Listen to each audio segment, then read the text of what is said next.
A veces el control no llega en forma de gritos, llega en forma de silencio. No llega con órdenes claras ni con amenazas evidentes. Llega disfrazado de cuidado, de consejos, de pequeñas frases que parecen inocentes.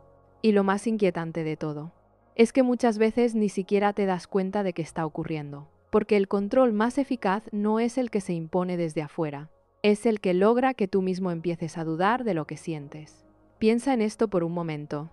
¿Cuántas decisiones de tu vida tomaste realmente porque querías tomarlas? ¿Y cuántas porque, en el fondo, temías decepcionar a alguien? ¿Cuántas veces dijiste sí cuando todo dentro de ti estaba gritando no? Y lo más extraño, ¿cuántas veces sentiste culpa por querer algo que, en realidad, era completamente legítimo? Si este tema te toca de alguna manera, quédate conmigo un momento más. Y si algo de lo que escuches aquí resuena contigo, deja un like. No por el algoritmo, sino porque este tipo de conversaciones merecen más espacio en medio del ruido que vivimos todos los días. Porque hay algo que casi nadie nos explica. El control psicológico más poderoso casi nunca se parece al control. Se parece al afecto. Se parece a la aprobación. Se parece a esa sensación de alivio que sientes cuando alguien valida lo que haces y a esa incomodidad profunda que aparece cuando esa aprobación desaparece. Y ese pequeño cambio emocional, esa subida y bajada invisible, no es casual. Nuestro cerebro está diseñado para reaccionar con mucha fuerza a la aceptación social. Cada vez que alguien nos aprueba, nos reconoce o nos valida, se libera dopamina. La dopamina no es exactamente la hormona del placer, como muchas veces se dice. Es más bien la hormona de la anticipación. Es la que nos hace querer repetir algo, la que nos empuja a buscar otra vez esa sensación. Y cuando esa aprobación se retira, aparece el cortisol. El cortisol es la hormona del estrés, la que activa una alerta silenciosa en el cuerpo. No siempre lo sentimos como miedo.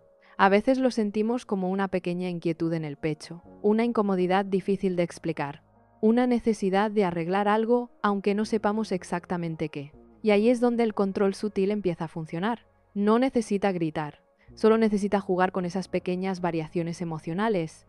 Aprobación, silencio, distancia, reconocimiento, retirada, como si alguien estuviera regulando el clima emocional en el que vives. No hace falta que esa persona diga, haz esto. Basta con que apruebe ciertas versiones de ti y ignore otras. Con el tiempo, tu cerebro empieza a entender el mensaje, sin palabras, y empiezas a editarte. Empiezas a suavizar partes de tu personalidad. Empiezas a evitar ciertos temas. Empiezas a reírte de cosas que en realidad no te parecen graciosas. Empiezas a comportarte de formas que te aseguren seguir siendo aceptado. Y lo más inquietante de todo es que muchas veces eso ocurre tan gradualmente que ni siquiera lo notas, porque la mente humana tiene un mecanismo muy curioso. Se llama disonancia cognitiva. Cuando nuestro comportamiento empieza a alejarse de lo que realmente sentimos, el cerebro intenta reducir esa incomodidad. ¿Y cómo lo hace? Convenciéndonos de que en realidad eso era lo que queríamos desde el principio. Por eso tanta gente vive años enteros en relaciones, trabajos o dinámicas que en el fondo los apagan sin poder explicar exactamente por qué siguen ahí. No es debilidad, es neuropsicología. Es un sistema emocional diseñado para protegernos del rechazo, porque durante miles de años, ser rechazado por el grupo podía significar algo muy simple: no sobrevivir. Nuestro cerebro todavía lleva ese código antiguo, el miedo a quedar fuera, el miedo a no pertenecer, el miedo a volverse invisible. Y en una época como la nuestra, ese miedo se amplifica, porque hoy la validación social ya no viene solo de las personas cercanas, viene también de un pequeño objeto que todos llevamos en el bolsillo: el teléfono. Piensa en esto con honestidad. ¿Cuántas veces has publicado algo? Y, aunque no quieras admitirlo, una parte de ti esperaba ver quién reaccionaba. No hace falta que seas influencer. No hace falta que vivas pendiente de las redes. Basta con que seas humano. Porque la estructura psicológica que hay detrás de las redes sociales está construida exactamente sobre el mismo principio. Dopamina. Recompensa intermitente. Aprobación social. Un día recibes muchas reacciones, otro día casi ninguna. Y ese patrón irregular es exactamente el mismo que utilizan las máquinas tragamonedas en los casinos. No sabes cuándo llegará la próxima recompensa, y eso hace que sigas mirando, sigues esperando, sigues revisando. Pero aquí hay algo aún más profundo.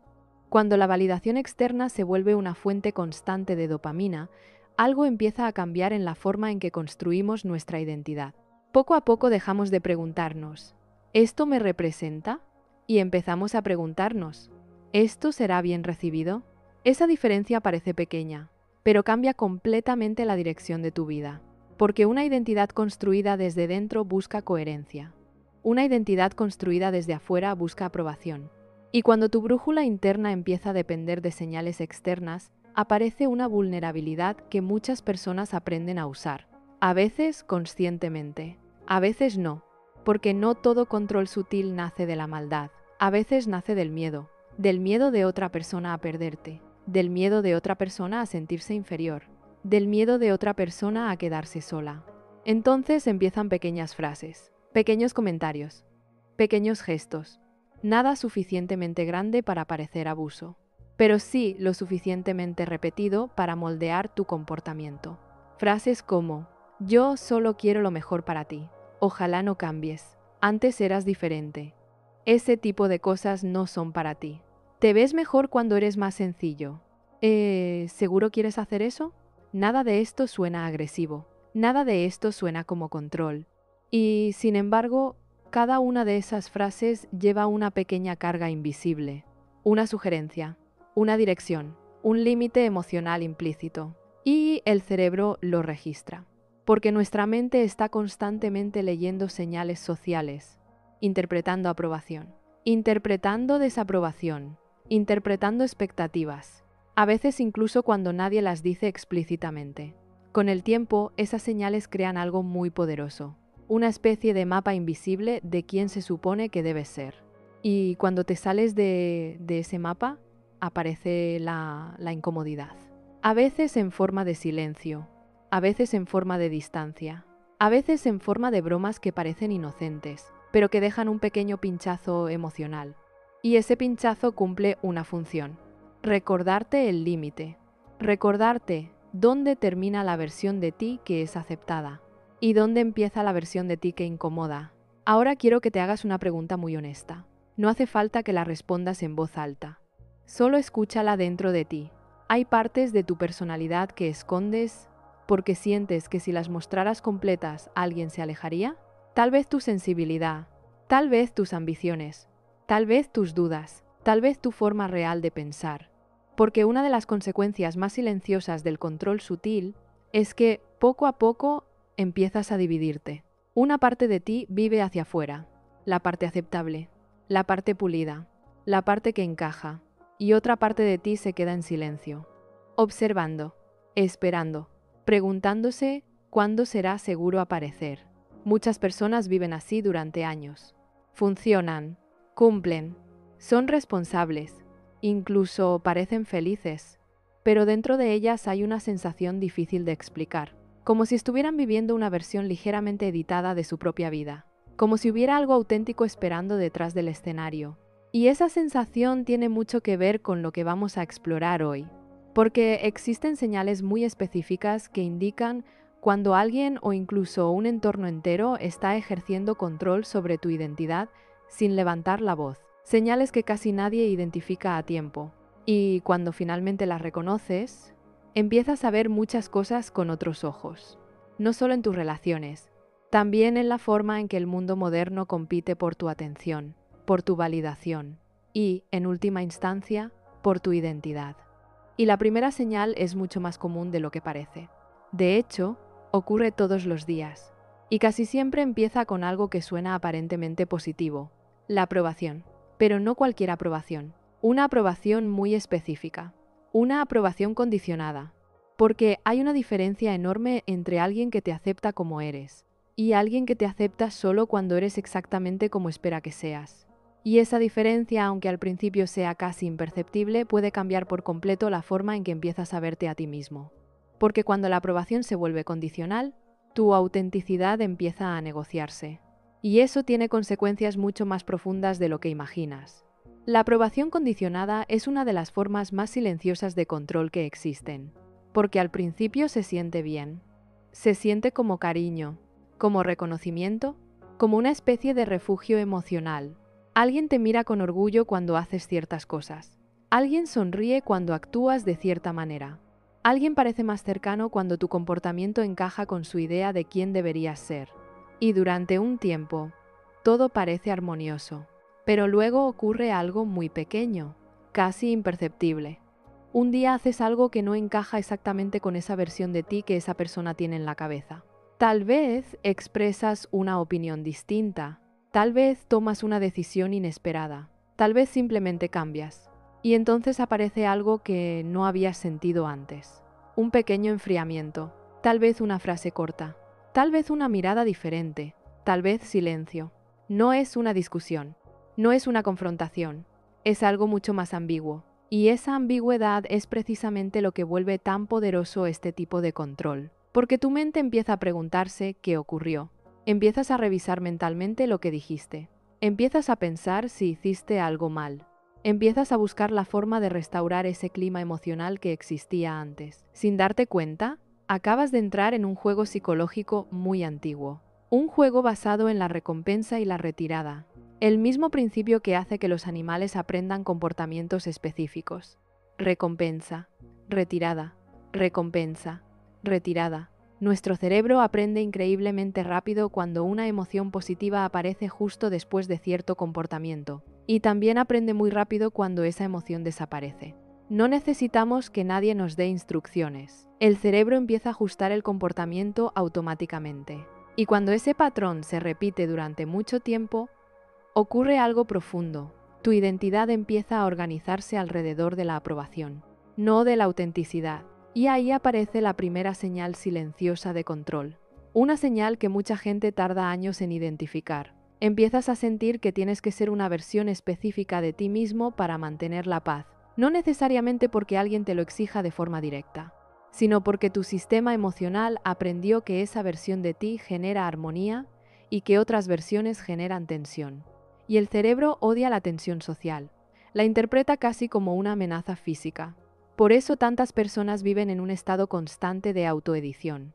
Editan lo que dicen, editan lo que sienten, editan lo que sueñan, no porque sean falsas, sino porque su sistema emocional está intentando mantener estabilidad.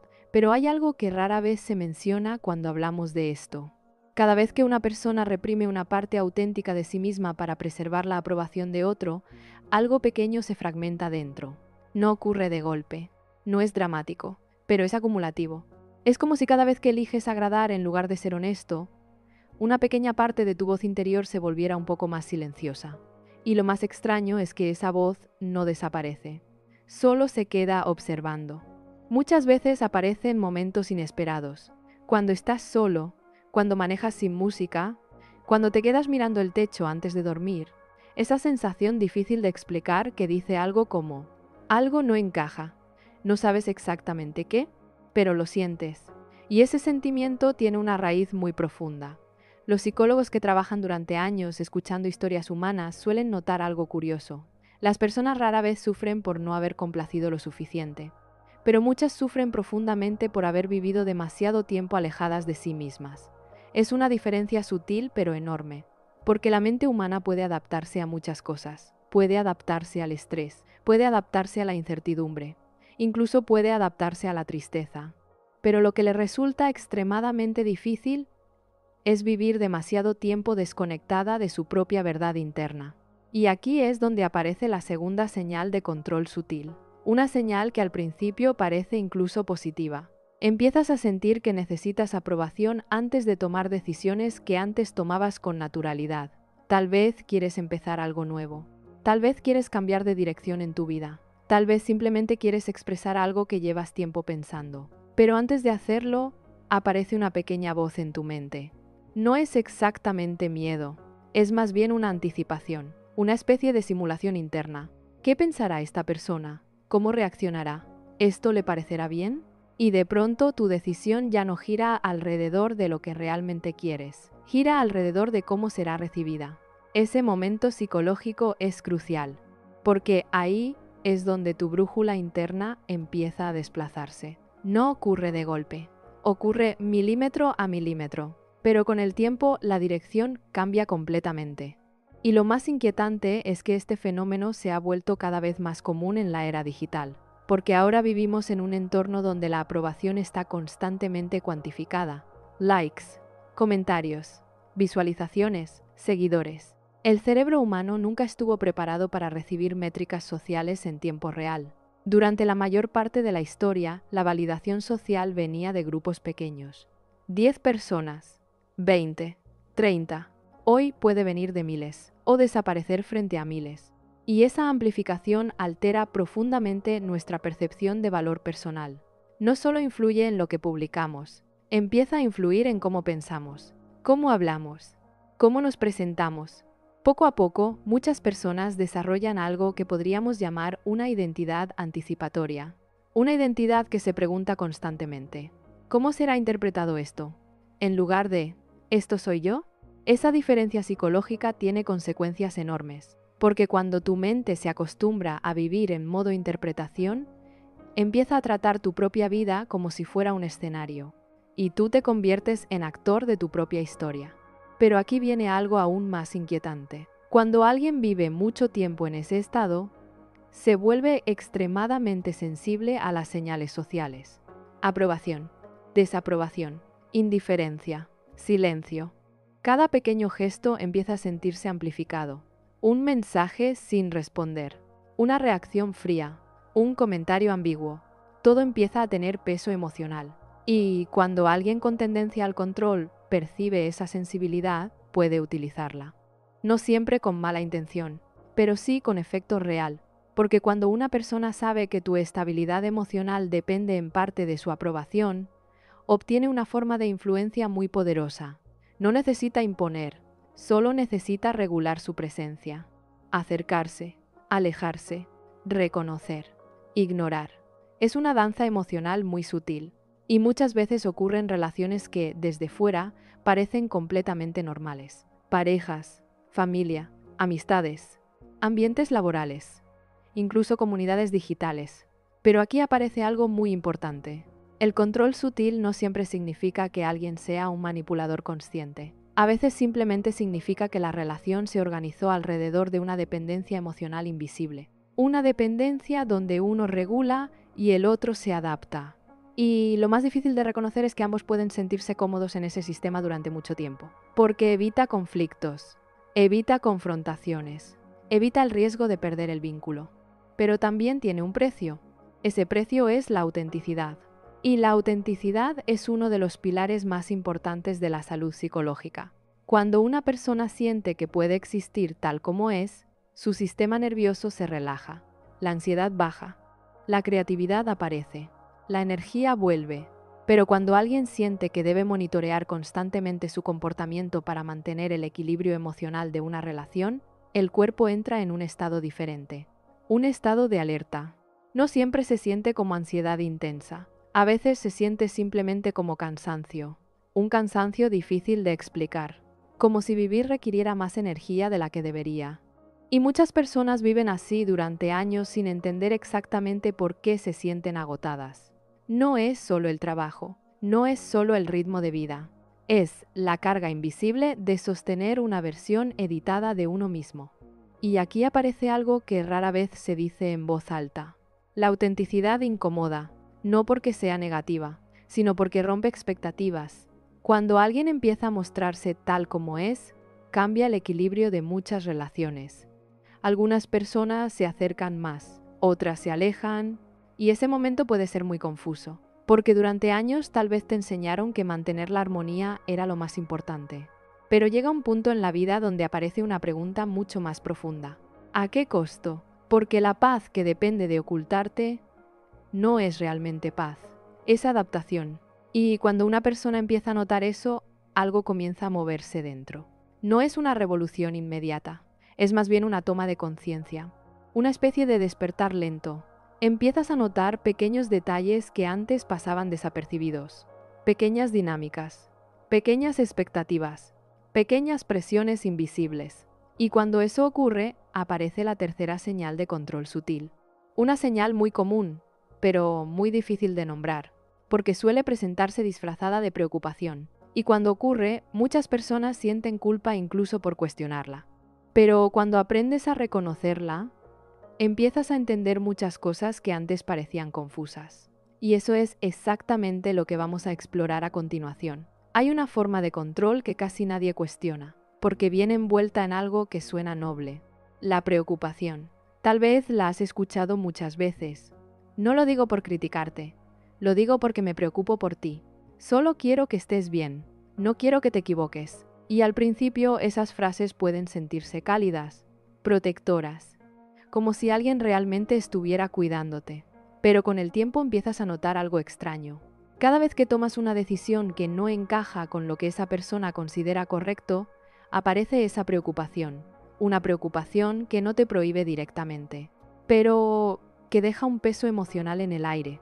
Un peso difícil de ignorar, porque no es una orden, es una insinuación. Y las insinuaciones son poderosas porque no se pueden discutir fácilmente.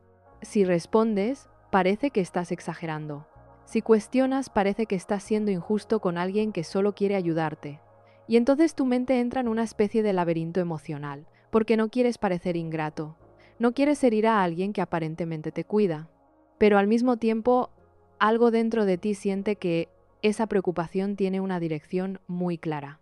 Una dirección que siempre te empuja hacia el mismo lugar. Hacia el lugar donde esa persona se siente cómoda. Hacia la versión de ti que no cambia demasiado las reglas del juego. Y así aparece la tercera señal de control sutil, la preocupación que en realidad funciona como límite.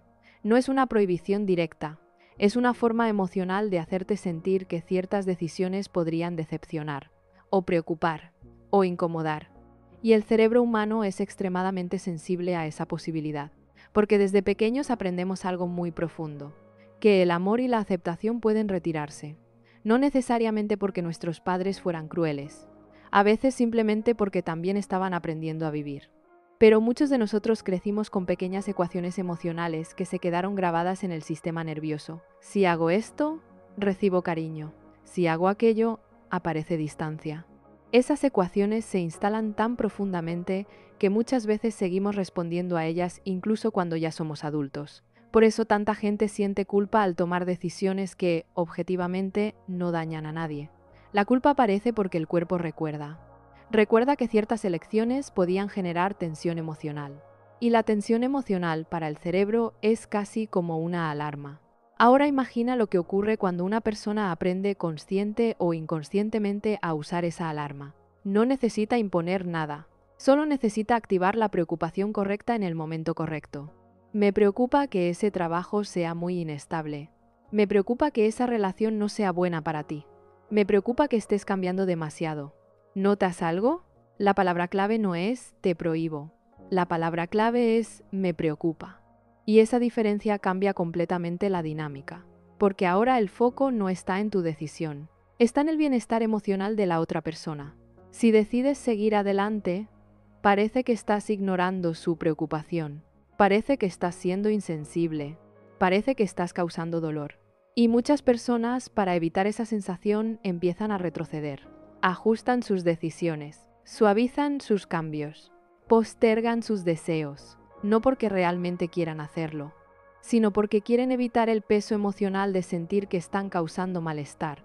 Y así el control ocurre sin levantar la voz. Pero hay algo aún más profundo detrás de este fenómeno, algo que tiene que ver con la identidad. La mayoría de las personas no construyen su identidad completamente desde dentro.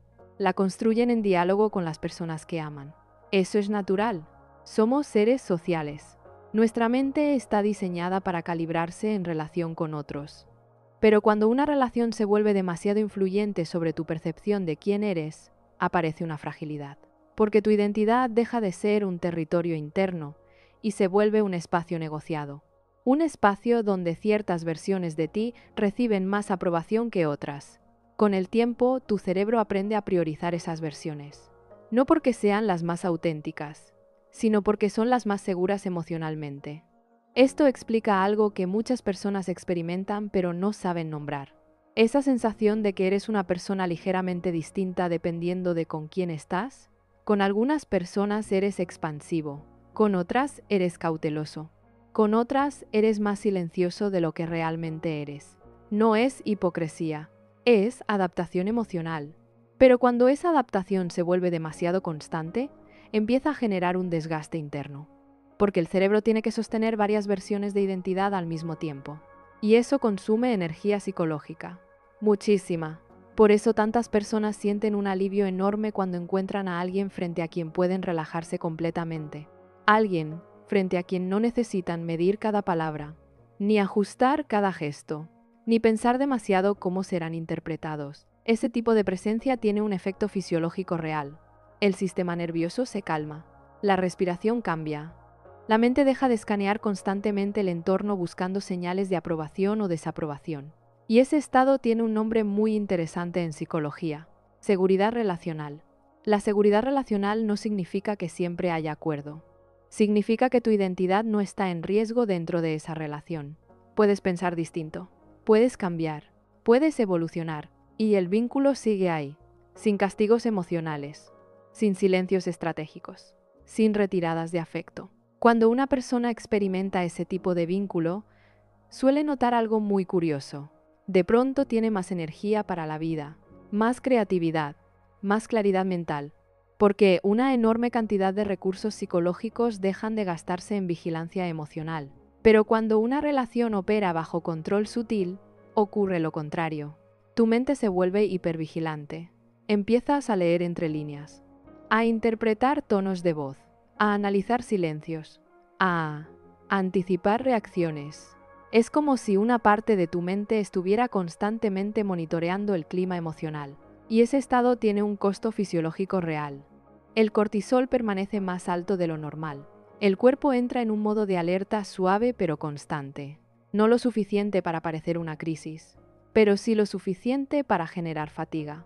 Y muchas personas pasan años viviendo en ese estado sin saber por qué se sienten agotadas incluso cuando aparentemente todo en su vida está bien. Porque el desgaste no siempre viene de grandes conflictos. A veces viene de pequeñas tensiones repetidas miles de veces, pequeñas correcciones, pequeñas preocupaciones, pequeños silencios, pequeñas expectativas invisibles. Y aquí aparece algo muy interesante.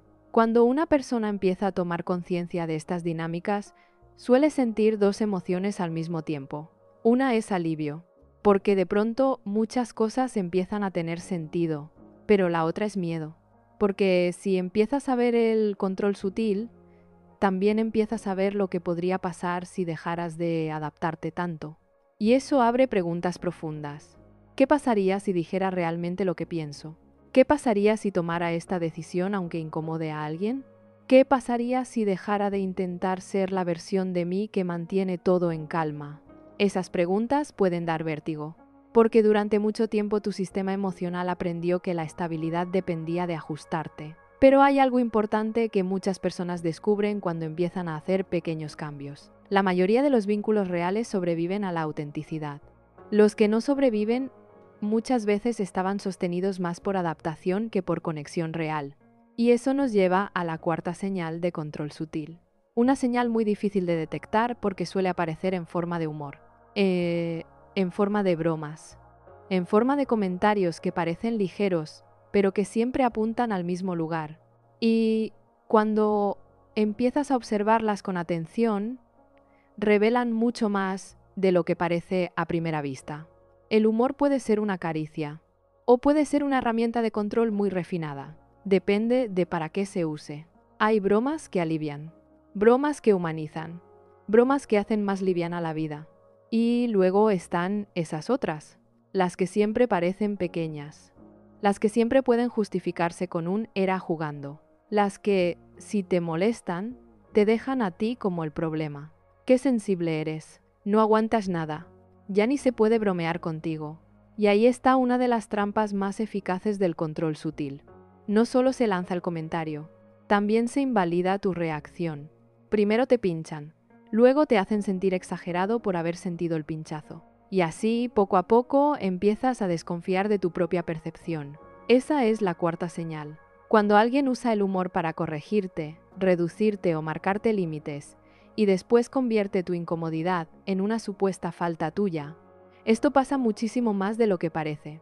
En parejas, en familias, en grupos de amigos, en trabajos, incluso en espacios donde aparentemente hay cariño, porque el humor da algo muy conveniente: negación. Siempre existe una salida fácil. Solo estaba jugando. Lo tomaste mal. No fue para tanto. Pero el cuerpo casi siempre entiende antes que la mente. El cuerpo sabe cuándo una broma fue juego y cuándo fue una forma de ponerte en tu lugar. Lo notas en una microtensión en la cara, en esa risa que te sale a medias, en la sensación de que algo te cayó mal aunque no puedas explicarlo con precisión. Y como no puedes explicarlo fácilmente, muchas veces lo dejas pasar. Te dices que no importa, que exagerar sería peor, que seguramente no fue con mala intención.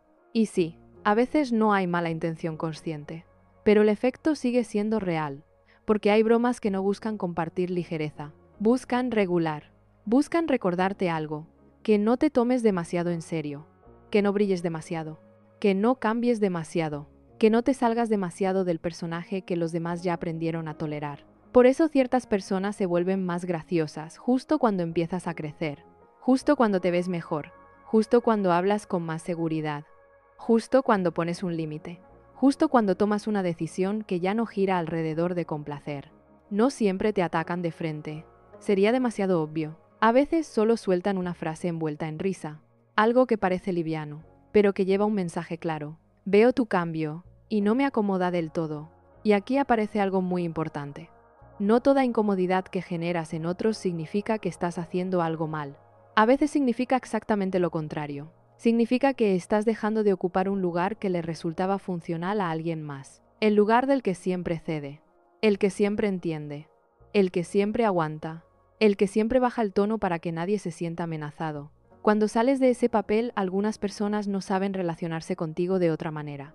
Y en vez de decirlo claramente, lo traducen en pequeñas burlas, pequeños dardos, pequeñas ironías, como si intentaran devolverte al lugar de antes sin tener que admitirlo. Esto tiene mucho que ver con la homeostasis emocional de los vínculos. Así como el cuerpo intenta mantener temperatura estable, muchas relaciones intentan mantener roles estables, aunque esos roles ya no te queden, aunque ya te aprieten, aunque ya te hagan daño. Toda relación genera un equilibrio, a veces sano, a veces no. Y cuando una persona cambia, el sistema entero se mueve. Si tú empiezas a valorarte más, alguien que estaba acostumbrado a definir tu valor puede sentirse incómodo. Si tú empiezas a decir que no, alguien que se beneficiaba de tu disponibilidad puede sentirse rechazado. Si tú dejas de buscar validación, alguien que regulaba tu conducta con aprobación puede sentir que perdió influencia. Y muchas veces esa incomodidad no se expresa con honestidad, se expresa con sarcasmo, porque el sarcasmo permite atacar sin hacerse cargo del ataque, permite lanzar el mensaje, sin nombrar la intención. Y eso es precisamente lo que vuelve tan confusa esta señal, porque como no hay una agresión abierta, te cuesta defenderte sin parecer exagerado. ¿Cómo respondes a una broma que supuestamente no iba en serio? ¿Cómo marcas un límite sin que te acusen de no tener sentido del humor? ¿Cómo explicas que algo te dolió si en la superficie todo parecía ligero? Ahí es donde muchas personas vuelven a traicionarse. No porque no tengan fuerza, sino porque no tienen permiso interno para confiar en lo que sintieron. Y esto suele venir de mucho antes. De años de haber escuchado que eras dramático, intenso, complicado, demasiado sensible, como si sentir profundamente fuera un defecto y no una forma legítima de percibir el mundo. Pero la sensibilidad bien entendida no es fragilidad, es registro fino, es capacidad de captar matices que otras personas ignoran. El problema no es sentir mucho. El problema es haber vivido rodeado de contextos que te hicieron creer que sentir mucho te quita validez. Entonces empiezas a endurecerte, a minimizarte, a reírte de lo que te dolió para que nadie note que te dolió. Y eso, repetido cientos de veces, crea una desconexión muy peligrosa. La desconexión entre tu experiencia real y la versión socialmente aceptable de esa experiencia. Por fuera sonríes, por dentro algo se encoge, por fuera dices, no pasa nada. Por dentro tu cuerpo registra que sí pasó, y el cuerpo guarda esas cuentas. No de forma moral, de forma fisiológica. La tensión que no expresas no desaparece. Se acumula, a veces en cansancio, a veces en irritabilidad, a veces en ansiedad sin causa aparente. A veces en esa sensación extraña de estar con ciertas personas y salir agotado sin entender por qué. No siempre te drenan porque hablen mucho. A veces te drenan porque con ellas no puedes bajar la guardia, Porque una parte de ti está todo el tiempo anticipando el próximo comentario, la próxima broma, el próximo gesto ambiguo. Y vivir en anticipación desgasta muchísimo, más de lo que parece. De hecho, uno de los signos menos hablados del control sutil es este. Te obliga a gastar demasiada energía en interpretar. Interpretar qué quiso decir. Interpretar si fue broma o crítica. Interpretar si fue cariño o corrección. Interpretar si debes responder o callarte. Cuando un vínculo sano está presente, hay mucha menos necesidad de interpretación. No porque todo sea perfecto, sino porque hay claridad emocional suficiente. Puedes preguntar.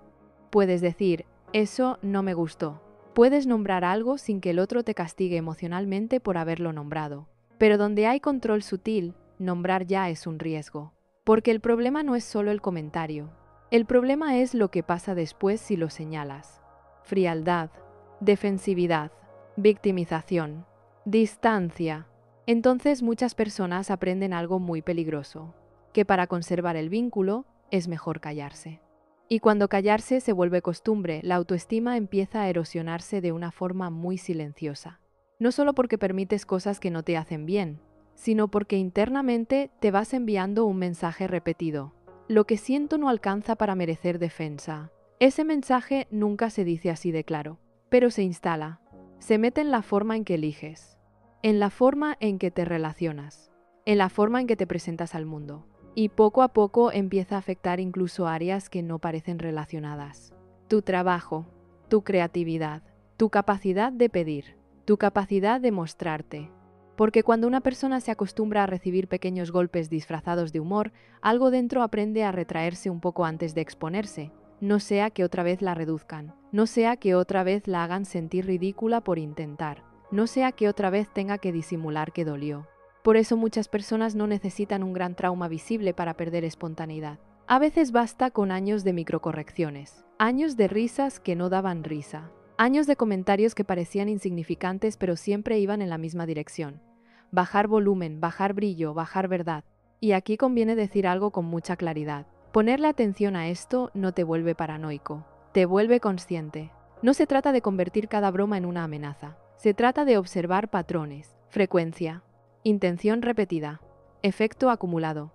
Una broma aislada no define un vínculo, pero una secuencia constante de comentarios que te hacen sentir más pequeño, más torpe, más inseguro o más vigilado, sí dice algo. Dice que quizás no estás en un espacio donde tu identidad puede respirar del todo. Y cuando la identidad no puede respirar, empieza a vivir en modo supervivencia social. No busca verdad, busca no molestar, busca no destacar demasiado, busca no tocar las zonas frágiles del otro. Pero vivir así tiene un precio existencial muy alto. Porque una vida en la que siempre estás cuidando no activar la incomodidad ajena, termina siendo una vida en la que casi nunca te encuentras completamente contigo. Y quizá una de las preguntas más incómodas no es si alguien te controla. Quizá la pregunta más incómoda es esta: ¿cuánto de tu personalidad actual nació de forma genuina? ¿Y cuánto fue una adaptación para que nadie te castigara emocionalmente? Esa pregunta duele, porque abre recuerdos, abre escenas pequeñas, maneras de hablar que cambiaste, ropa que dejaste de usar, ideas que dejaste de compartir, sueños que aprendiste a contar con menos entusiasmo para no sentirte ridículo. Y cuando empiezas a ver todo eso, algo se mueve. No necesariamente rabia al principio, a veces tristeza, una tristeza muy limpia. La tristeza de darte cuenta de cuántas veces te fuiste dejando para después. Pero esa tristeza también puede ser el inicio de algo muy sano, porque solo cuando ves con claridad lo que has estado negociando, puedes empezar a preguntarte qué ya no quieres seguir entregando. Y eso nos lleva a otra señal muy reveladora, una que no siempre se nota en comentarios o bromas, sino en algo todavía más silencioso. La manera en que empiezas a sentir culpa cuando intentas poner distancia, poner límites o simplemente elegirte a ti mismo. Hay una emoción que aparece casi siempre cuando una persona empieza a salir de una dinámica de control sutil. No es rabia, no es alivio, es culpa. Una culpa extraña, porque no viene de haber hecho algo malo, sino simplemente de haberte elegido. Tal vez lo has sentido. Empiezas a poner un pequeño límite. Empiezas a decir que no a algo que antes aceptabas. Empiezas a tomar una decisión que no gira alrededor de mantener la comodidad emocional de alguien más. y de pronto aparece una sensación incómoda en el pecho, una especie de presión interna que dice, ¿y si estoy siendo egoísta? ¿Y si estoy exagerando? ¿Y si estoy lastimando a alguien que no lo merece? Esa es la quinta señal de control sutil. Cuando el simple acto de elegirte a ti mismo activa una culpa automática, incluso cuando nadie te está acusando directamente. Porque en muchos vínculos donde el control se ha instalado lentamente ocurre algo muy particular. La culpa se vuelve un mecanismo de regulación emocional. No hace falta que alguien te la imponga. Tu propio sistema emocional ya aprendió a producirla. Y eso suele venir de mucho más atrás de lo que creemos. Durante la infancia y la adolescencia todos aprendemos algo fundamental: cómo mantener el vínculo. Cada familia, cada entorno, cada cultura tiene formas distintas de enseñar eso. En algunos lugares se enseña con libertad, en otros se enseña con expectativas. Sé bueno, no hagas problemas, no seas difícil, no hagas sufrir a tu madre, no decepciones a tu padre, piensa en los demás. Frases que en apariencia enseñan empatía, pero que, repetidas en ciertos contextos, pueden crear algo muy delicado. La sensación de que tu valor depende de lo bien que mantengas el equilibrio emocional de otros. Entonces creces, te vuelves adulto, pero una parte de tu sistema nervioso sigue funcionando con esa ecuación antigua. Si alguien cercano se siente mal, algo dentro de ti siente que tienes que arreglarlo, aunque no sea tu responsabilidad. Aunque esa emoción no haya sido causada por ti, aunque lo único que hiciste fue tomar una decisión legítima sobre tu propia vida. Esto explica por qué muchas personas extremadamente empáticas terminan atrapadas en dinámicas de control sutil. Porque su capacidad de percibir emociones ajenas es muy alta. Detectan cambios de tono, detectan incomodidades, detectan silencios. Y, como detectan todo eso, sienten una presión interna para restaurar el equilibrio. Pero aquí hay algo que rara vez se dice con claridad.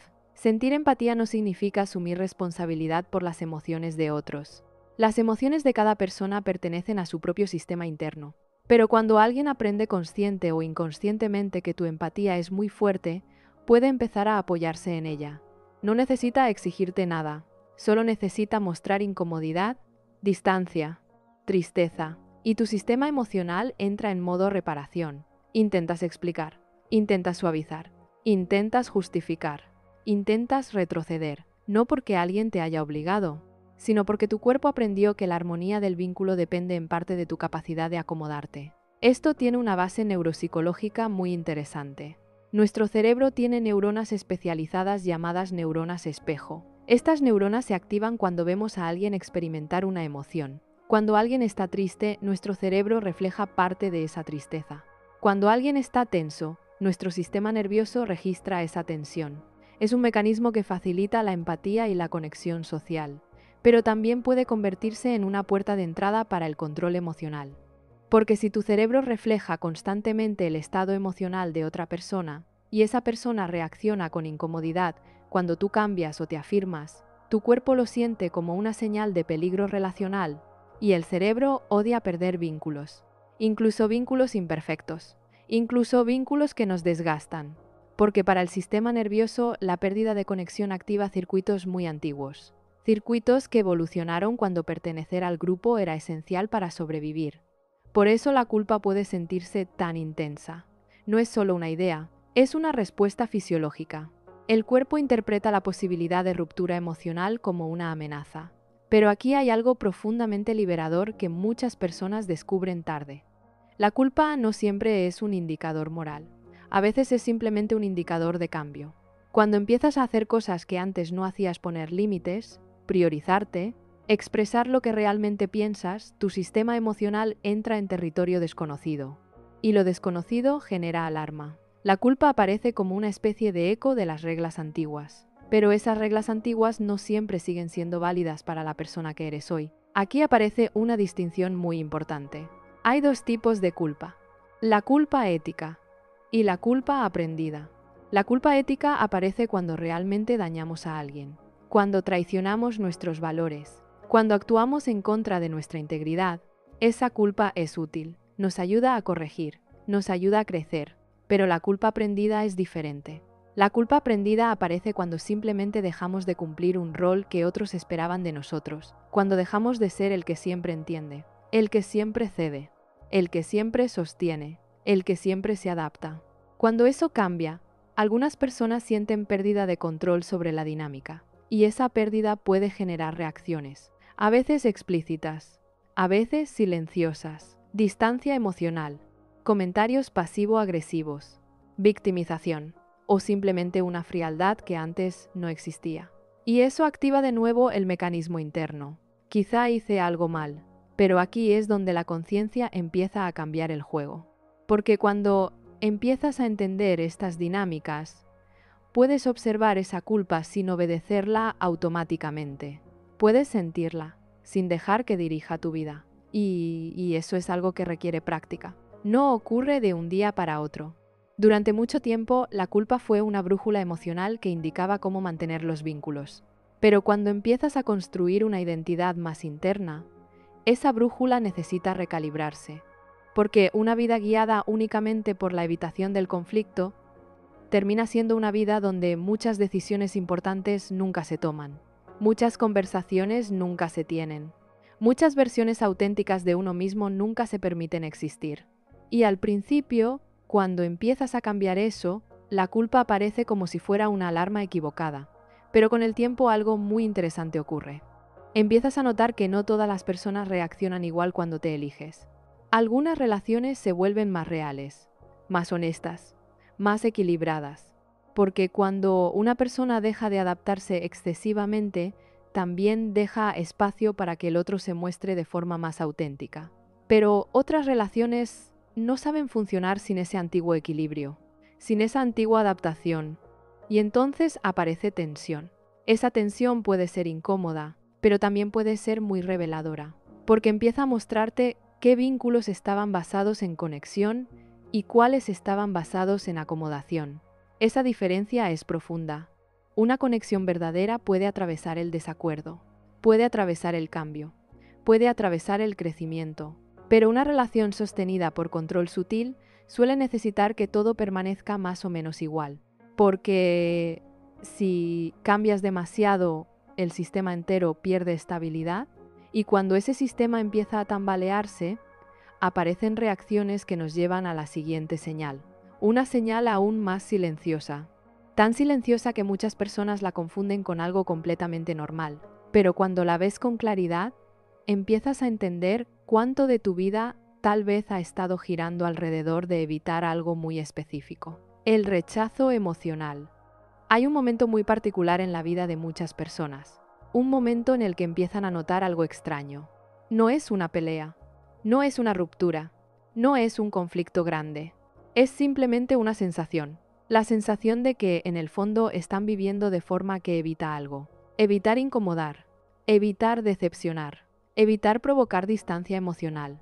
Y cuando empiezas a observar tu vida con un poco más de calma, aparece una pregunta incómoda. ¿Cuántas de tus decisiones están guiadas por lo que realmente deseas y cuántas están guiadas por el miedo a que alguien se aleje? Ese miedo no siempre es consciente. De hecho, casi nunca lo es.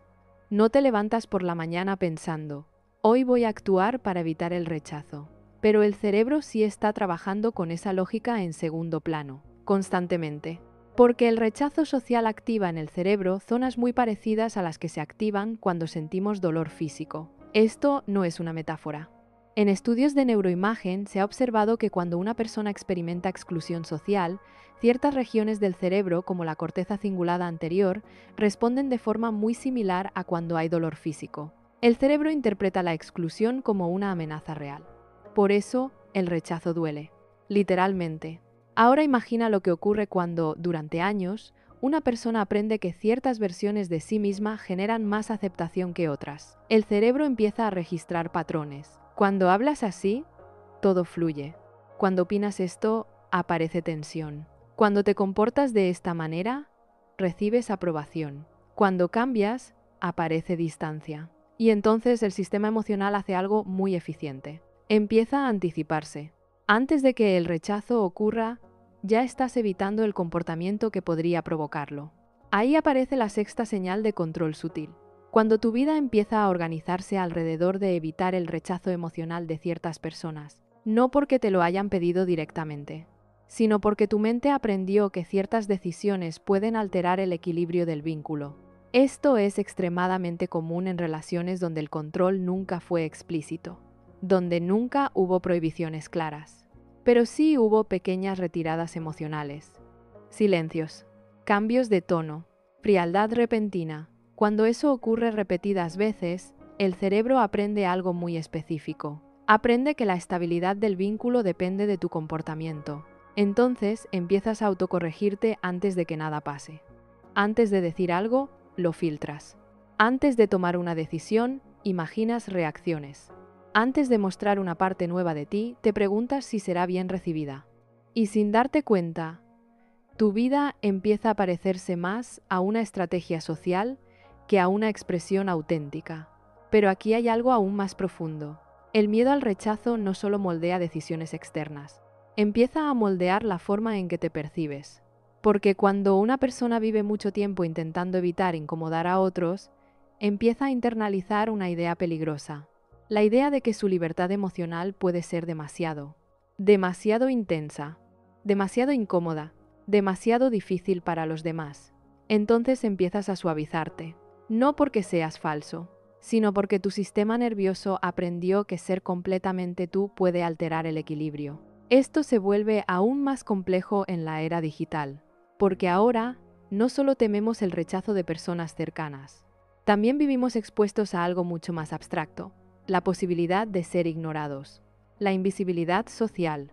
En redes sociales, en contextos profesionales, incluso en círculos sociales, el cerebro humano tiene una sensibilidad muy particular hacia la invisibilidad. Ser atacado duele, pero ser ignorado también, porque el cerebro interpreta la invisibilidad como una señal de baja relevancia dentro del grupo. Y aquí aparece un fenómeno psicológico muy interesante. Muchas personas empiezan a adaptar su identidad no solo para evitar rechazo, sino para evitar insignificancia. Empiezan a preguntarse, ¿esto será interesante para los demás? ¿Esto generará reacción? ¿Esto será aprobado? Poco a poco, la identidad deja de ser una exploración interna. Se vuelve una estrategia externa. Pero vivir así genera algo que muchos psicólogos han observado en los últimos años. Una sensación creciente de vacío, no porque la vida esté mal, sino porque muchas decisiones importantes empiezan a sentirse desconectadas del núcleo real de la persona. Es como si la vida estuviera organizada correctamente, pero algo dentro siguiera sintiéndose fuera de lugar. Ese vacío no siempre aparece como tristeza. A veces aparece como inquietud, como ansiedad difusa, como una sensación de que siempre hay algo que debería cambiar, aunque no sepas exactamente qué. Y muchas personas intentan resolver ese vacío buscando más validación externa, más éxito, más reconocimiento, más aprobación. Pero hay algo que rara vez se dice con suficiente claridad.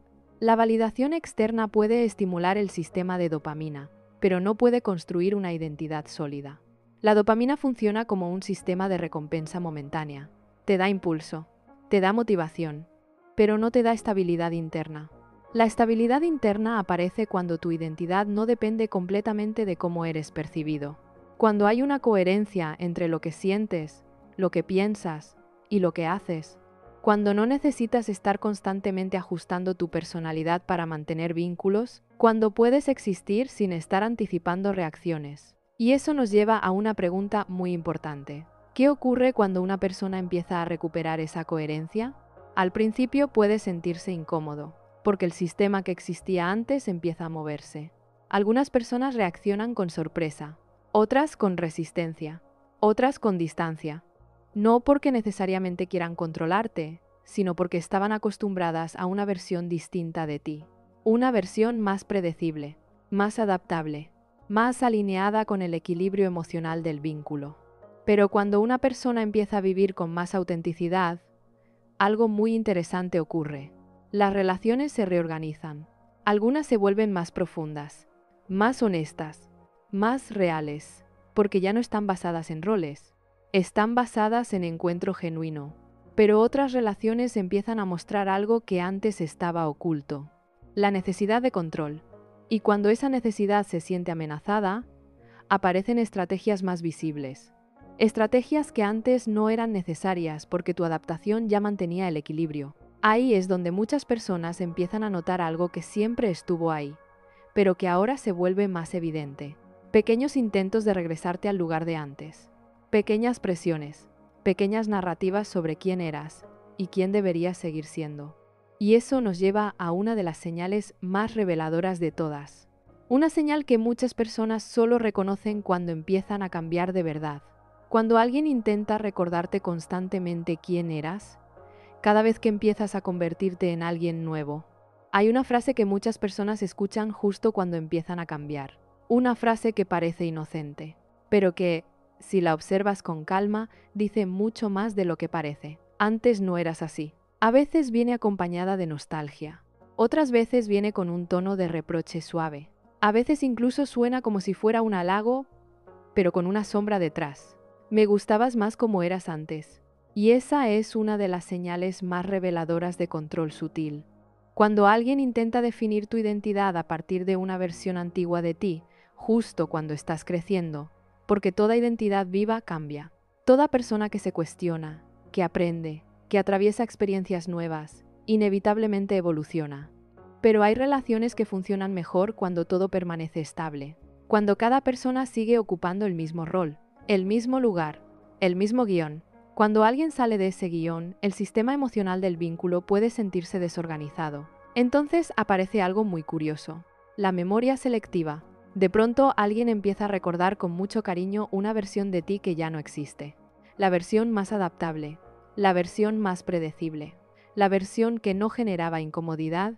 Y cuando esa versión se convierte en referencia, cualquier cambio tuyo empieza a parecer sospechoso. No sé qué te pasó. Antes eras más sencillo.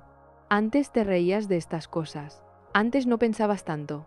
A simple vista parece una observación, pero en el fondo es una invitación a regresar al equilibrio anterior, al rol anterior, al lugar donde el vínculo funcionaba sin tensiones.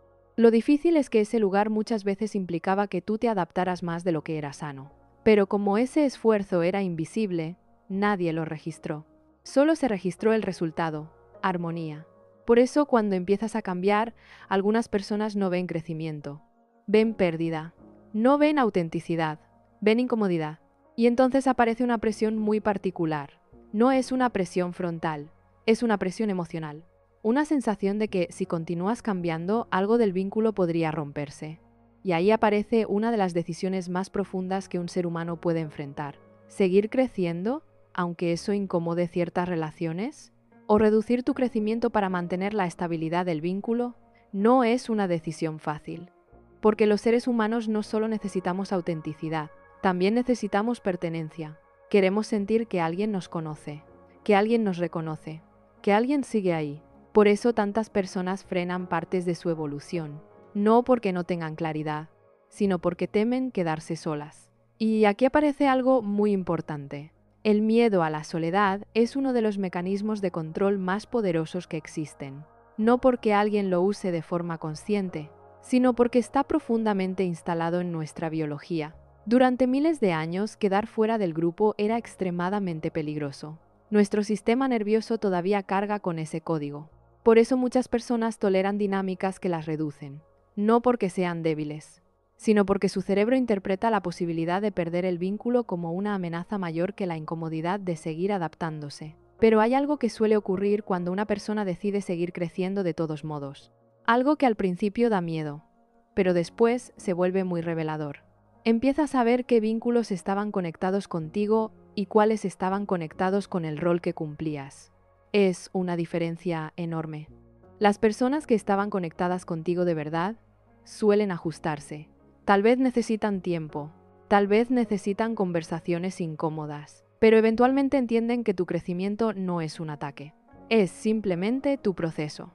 Pero las relaciones que dependían de un rol específico suelen resistirse más, porque el cambio rompe el equilibrio.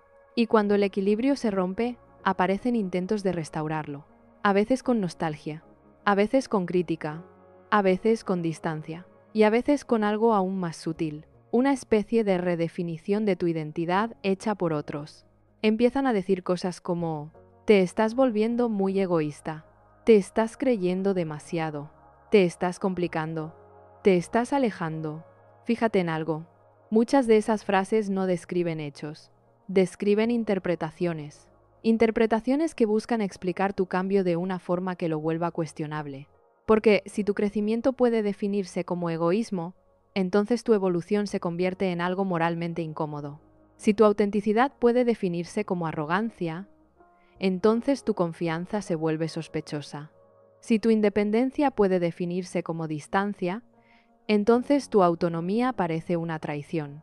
Y ese tipo de narrativas tienen un efecto muy específico. Te hacen dudar.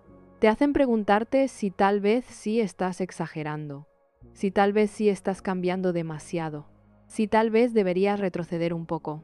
Pero aquí hay algo muy interesante desde el punto de vista psicológico. Cuando una persona realmente se vuelve egoísta, rara vez se pregunta si lo está haciendo. Las personas que se cuestionan constantemente si están haciendo daño suelen tener una conciencia emocional muy desarrollada. Y esa conciencia, aunque a veces se vuelva demasiado exigente, también es un indicador de empatía. El problema aparece cuando esa empatía se utiliza contra ti. Cuando tu capacidad de reflexionar se convierte en la puerta por la que otros pueden sembrar duda. Duda sobre tu derecho a cambiar. Duda sobre tu derecho a elegir. Duda sobre tu derecho a construir una identidad que no dependa completamente de cómo eras antes. Pero toda vida auténtica implica una forma de ruptura, no necesariamente con personas, a veces solo con expectativas. Expectativas que otros tenían sobre quién seguiría siendo. Y cuando esas expectativas dejan de cumplirse, algunas personas sienten que algo se les escapó de las manos. No porque te odien, no porque quieran dañarte, sino porque tu cambio les recuerda algo incómodo. Que ellos también podrían cambiar, y no lo han hecho. El crecimiento ajeno muchas veces funciona como un espejo. Y los espejos no siempre son cómodos. Por eso el control sutil muchas veces aparece justo cuando una persona empieza a fortalecerse, cuando empieza a tener más claridad, más voz, más identidad, porque ese crecimiento altera la dinámica que antes mantenía todo estable. Y cuando eso ocurre, el control puede adoptar una forma aún más invisible, una forma que no se basa en palabras, ni en bromas, ni en preocupaciones, sino en algo mucho más silencioso, la retirada emocional, el silencio que aparece cuando dejas de comportarte como esperaban, la distancia que surge cuando decides vivir de forma más auténtica, y ese silencio puede decir mucho más de lo que parece a primera vista. El silencio puede ser descanso, puede ser madurez, puede ser espacio, pero también puede ser castigo. Y una de las cosas más difíciles de reconocer en la vida adulta es cuando el silencio de alguien no está buscando calma, sino control. Porque a diferencia del grito, el silencio no deja huellas claras. No puedes señalarlo fácilmente. No puedes mostrarlo como una prueba contundente. No puedes decir, mira, aquí está la agresión. Y sin embargo el cuerpo lo siente. Lo siente en la tensión, en la urgencia, en esa necesidad extraña de hacer algo para que todo vuelva a estar bien. Esa es una de las formas más sofisticadas de control sutil. La retirada emocional. No hace falta que la otra persona te insulte. No hace falta que te prohíba nada. Basta con que retire presencia, calidez o conexión justo después de que tú haces algo que afirma tu identidad. Pones un límite y aparece frialdad. Tomas una decisión propia y aparece distancia. Dices lo que realmente piensas y aparece un silencio pesado, no un silencio neutro, un silencio que se siente como mensaje, un silencio que parece decir, así no me gustas, así no me acomodas, así algo entre nosotros cambia. Y como el vínculo importa, tu sistema nervioso responde. Empieza a buscar reparación. Tal vez mandas un mensaje extra, tal vez explicas de más, tal vez suavizas lo que dijiste, tal vez te arrepientes de haberte afirmado no porque estuvieras equivocado, sino porque el costo emocional de la distancia se siente demasiado alto. Ahí es donde el silencio deja de ser ausencia de palabras y se convierte en herramienta. No siempre intencional, pero sí efectiva. Porque la retirada emocional activa algo muy primitivo en la mente humana. La sensación de desconexión. Y pocas cosas alteran tanto al sistema nervioso como sentir que una figura importante se desconectó de pronto. Esto se ve mucho en relaciones de apego inseguro. Personas que, por su historia, aprendieron a vincular amor con disponibilidad incierta. Un día cercanía, otro día distancia, un día calor, otro día frialdad. Ese patrón intermitente genera una fijación muy fuerte. porque el cerebro queda atrapado intentando recuperar la conexión. Es el mismo principio de la recompensa variable. No saber cuándo volverá la cercanía hace que la busques con más intensidad. Por eso hay vínculos que, aunque desgastan, se vuelven tan difíciles de soltar, no porque sean profundos en el mejor sentido, sino porque entrenan al sistema nervioso a perseguir regulación. Persigues el alivio que llega cuando la conexión vuelve, y esa persecución se puede confundir fácilmente con amor, pero no siempre es amor. A veces es dependencia de alivio, a veces es apego activado. A veces es el cuerpo intentando cerrar una herida pequeña que se abre una y otra vez. Y aquí aparece algo muy importante. Cuando alguien usa el silencio como forma de regular tu conducta, empieza a enseñarte que tu libertad tiene consecuencias emocionales, no consecuencias sanas, como una conversación honesta o un desacuerdo claro. Consecuencias ambiguas, consecuencias que te dejan interpretando. ¿Qué pasó? ¿Le molestó? ¿Dije demasiado? ¿Debería escribir? ¿Debería pedir perdón? ¿Debería volver a como estaba antes? Esa interpretación constante desgasta muchísimo, porque la mente no encuentra cierre. El cerebro humano tolera mejor un conflicto claro que una ambigüedad prolongada. Cuando algo es claro, puedes orientarte. Cuando algo es ambiguo, tu mente sigue girando alrededor del problema buscando una salida. Por eso el silencio ambiguo consume tanta energía mental. Te deja atrapado en un bucle, y ese bucle, repetido muchas veces, empieza a cambiar la forma en que te relacionas contigo. Te vuelves más cauteloso, más vigilante, más estratégico. Empiezas a pensar 2 veces antes de expresar lo que sientes.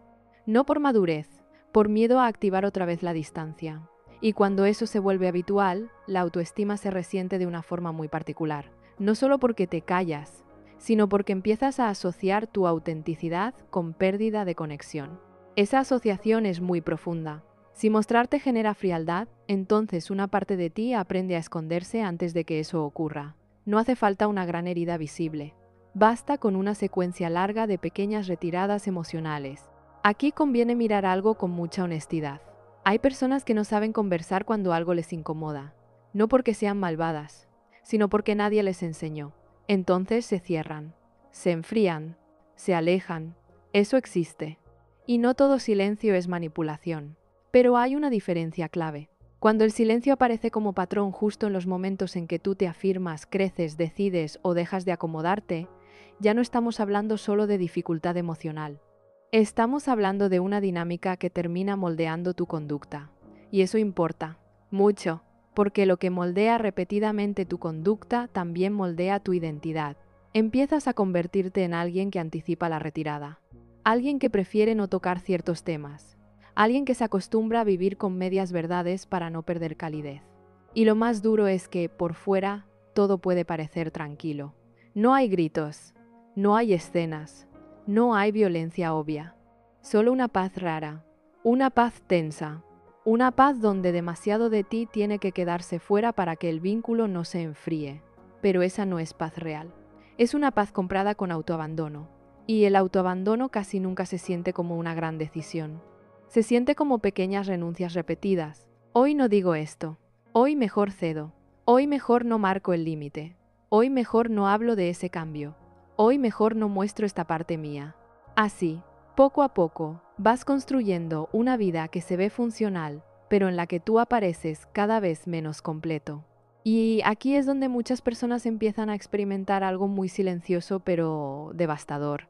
La sensación de irse volviendo extrañas para sí mismas. No porque hayan cambiado demasiado, sino porque llevan tanto tiempo adaptándose que ya no saben con claridad qué quieren cuando nadie está mirando. ¿Qué opinan de verdad? ¿Qué desean sin filtrar? ¿Qué les gusta sin pensar en cómo será recibido? Ese es uno de los efectos más profundos del control sutil. No solo influye en tus decisiones, empieza a nublar tu acceso a ti mismo. Y cuando el acceso a ti mismo se nubla, aparece una forma de vacío muy moderna. Un vacío que no siempre tiene que ver con carencias materiales ni con grandes tragedias. Tiene que ver con una desconexión íntima. La desconexión entre tu vida visible y tu verdad interna. Mucha gente intenta llenar ese vacío con más estimulación, más contenido, más metas, más validación, más distracciones. Pero hay vacíos que no se llenan hacia afuera. Se llenan recuperando presencia interna, recuperando honestidad, recuperando permiso para sentir sin pedir aprobación. Y aquí aparece algo esencial. La libertad psicológica no empieza cuando nadie intenta influirte. Eso casi nunca va a pasar del todo. Siempre habrá expectativas, opiniones, narrativas, algoritmos, comparaciones, miradas. La libertad psicológica empieza cuando tú dejas de entregar tan fácilmente la autoridad sobre tu identidad. Cuando empiezas a notar qué te mueve de verdad y qué te mueve por miedo. Cuando distingues entre una elección propia y una adaptación automática. Cuando puedes sentir culpa, miedo o incomodidad y aún así no retroceder inmediatamente. Eso cambia la vida entera, porque ya no vives únicamente reaccionando al clima emocional de los demás. Empiezas a vivir desde una referencia interna, no rígida, no egoísta, interna. Y una persona con referencia interna ya no es tan fácil de controlar sin gritar, porque puede escuchar, puede amar, puede empatizar, pero también puede notar cuando una dinámica le está pidiendo que traicione algo esencial de sí misma. Y cuando empieza a notarlo, la pregunta ya no es solo ¿quién me controla? La pregunta más profunda es otra. ¿Qué parte de mí ha estado colaborando con ese control por miedo a perder amor, pertenencia o relevancia? Esa pregunta no busca culparte, busca devolverte poder. Porque cuando ves tu parte en el patrón, recuperas margen de elección. Ya no eres solamente alguien a quien le hicieron algo. También eres alguien que puede empezar a elegir distinto. Y ahí es donde todo cambia. No de forma ruidosa, no necesariamente con grandes confrontaciones. A veces cambia en cosas pequeñas, en dejar de justificarte de más, en no correr detrás de cada silencio, en no traducir automáticamente la incomodidad ajena como un error tuyo, en darte unos segundos más antes de editar lo que realmente querías decir, en confiar poco a poco en que no necesitas ser perfectamente aceptable para merecer vínculo. Eso es enorme. Porque una vez que empiezas a entenderlo, lo que está en juego deja de ser solo una relación específica. Lo que está en juego es algo mucho más profundo. Tu derecho a existir sin convertirte en una versión negociada de ti mismo. Y cuando eso se vuelve claro, algo dentro empieza a acomodarse de otra manera. Tal vez por primera vez en mucho tiempo. Hay un momento muy particular cuando una persona empieza a ver todo esto con claridad. No ocurre de golpe, no es una revelación dramática. Es más bien una sensación lenta, como cuando tus ojos se acostumbran a una habitación con poca luz y poco a poco empiezas a distinguir cosas que antes estaban ahí pero no podías ver. De repente entiendes por qué ciertas conversaciones te dejaban agotado, por qué algunas decisiones simples se sentían tan pesadas, por qué a veces tenías esa extraña sensación de estar actuando en tu propia vida. Y cuando todo eso empieza a ordenarse dentro de ti, ocurre algo curioso. La rabia no siempre es lo primero que aparece. Muchas veces aparece algo más tranquilo. Claridad, una claridad que no necesita gritar, que no necesita confrontar a todo el mundo, que simplemente empieza a reorganizar tus decisiones desde otro lugar. Porque cuando entiendes cómo funciona el control sutil, algo dentro de ti deja de reaccionar igual. Antes corrías detrás del silencio, ahora puedes observarlo. Antes sentías culpa inmediata, ahora puedes preguntarte de dónde viene. Antes interpretas cada gesto. Ahora puedes notar cuando algo no te corresponde arreglar. Eso no significa que de pronto todo se vuelva fácil, porque recuperar tu centro interno implica atravesar varias incomodidades. La primera es aceptar algo que duele un poco, que muchas veces no fue solo que alguien ejerciera control. También hubo momentos en los que tú colaboraste con ese control, por miedo. Miedo a incomodar, miedo a perder vínculo, miedo a quedarte solo. Ese miedo no te hace débil, te hace humano. Pero reconocerlo es importante, porque cuando reconoces tu parte en el patrón, recuperas algo que el control siempre intenta quitarte, la capacidad de elegir distinto. Ya no necesitas quedarte atrapado en la historia de «me hicieron esto». Puedes empezar a escribir una historia nueva que diga «ahora veo lo que estaba pasando, y ahora puedo vivir de otra forma». Eso no significa romper todos tus vínculos, ni alejarte de todas las personas. A veces el cambio es mucho más silencioso que eso. Empieza con algo simple. Empieza con no abandonarte tan rápido. Empieza con escuchar tu incomodidad sin taparla de inmediato. Empieza con darte permiso para pensar un poco más antes de adaptarte. Tal vez alguien hace una broma que antes te habría reducido y ahora simplemente no te ríes. Tal vez alguien intenta definir quién eras antes y tú ya no necesitas explicarte. Tal vez alguien se enfría cuando tomas una decisión propia, y tú ya no corres a reparar ese frío. No desde el orgullo, desde la calma, desde saber que tu identidad ya no depende completamente de cómo reaccionen los demás. Ese tipo de calma cambia muchas cosas. Porque cuando una persona deja de reaccionar automáticamente al control sutil, el control pierde eficacia. No necesita confrontación. Pierde eficacia porque ya no encuentra la misma respuesta. Y cuando eso ocurre, las dinámicas se transforman. Algunas personas empiezan a relacionarse contigo de forma más real, porque ahora ya no estás actuando desde adaptación constante. Estás presente. Otras personas pueden alejarse un poco, no porque seas malo, sino porque tu nueva forma de existir ya no encaja con el equilibrio anterior. Y aunque eso al principio puede doler, también revela algo importante. Que tu valor no estaba en lo bien que mantenías la comodidad emocional de todos. Tu valor estaba y siempre estuvo en algo mucho más profundo. En tu capacidad de existir con verdad. En tu capacidad de pensar por ti mismo. En tu capacidad de sentir sin pedir permiso. Y cuando esa verdad empieza a ocupar más espacio dentro de ti, ocurre algo muy interesante en tu sistema nervioso. El cortisol baja, la alerta constante empieza a relajarse. La mente deja de estar todo el tiempo interpretando. Empiezas a experimentar algo que muchas personas no habían sentido en años. Silencio interno. No el silencio incómodo que aparece cuando alguien se retira emocionalmente. Un silencio distinto. Un silencio que se siente como espacio. Como si dentro de ti hubiera más aire, más claridad, más presencia. Ese estado no es euforia, no es entusiasmo exagerado, es algo más sereno, una sensación tranquila de poder elegir. Elegir cuándo hablar, elegir cuándo callar, elegir qué vínculos nutrir, elegir qué expectativas ya no necesitas cargar. Y, quizá lo más importante, elegir qué partes de ti ya no vas a esconder. Porque al final el control sutil no solo intenta dirigir tus decisiones, intenta definir quién puedes ser. Y cuando empiezas a recuperar esa definición para ti mismo, recuperas algo que ninguna aprobación externa puede darte. Autoridad interna. La autoridad de decir, esto soy, esto no, esto lo elijo, esto ya no. Esa autoridad no es agresiva, no necesita imponerse, simplemente existe. Y cuando existe, tu vida empieza a organizarse de otra forma. Las decisiones se vuelven más coherentes. Los vínculos más honestos, la energía más clara. No porque todo sea perfecto, sino porque ya no estás negociando tu identidad a cada paso. Y si algo de todo esto resonó contigo, si mientras escuchabas recordaste situaciones, conversaciones o momentos de tu propia vida, hay algo importante que puedes hacer ahora. No para el canal, para ti. Detente un momento después de este video.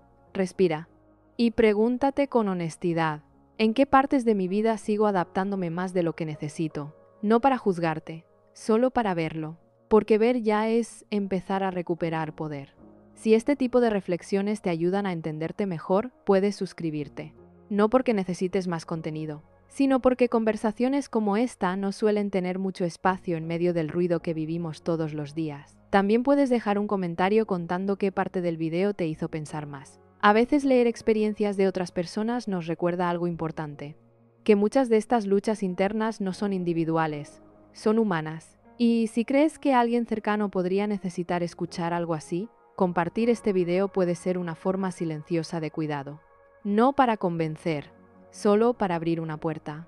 Porque cuando una persona empieza a ver estas dinámicas con claridad, algo cambia, no necesariamente afuera. Primero cambia adentro.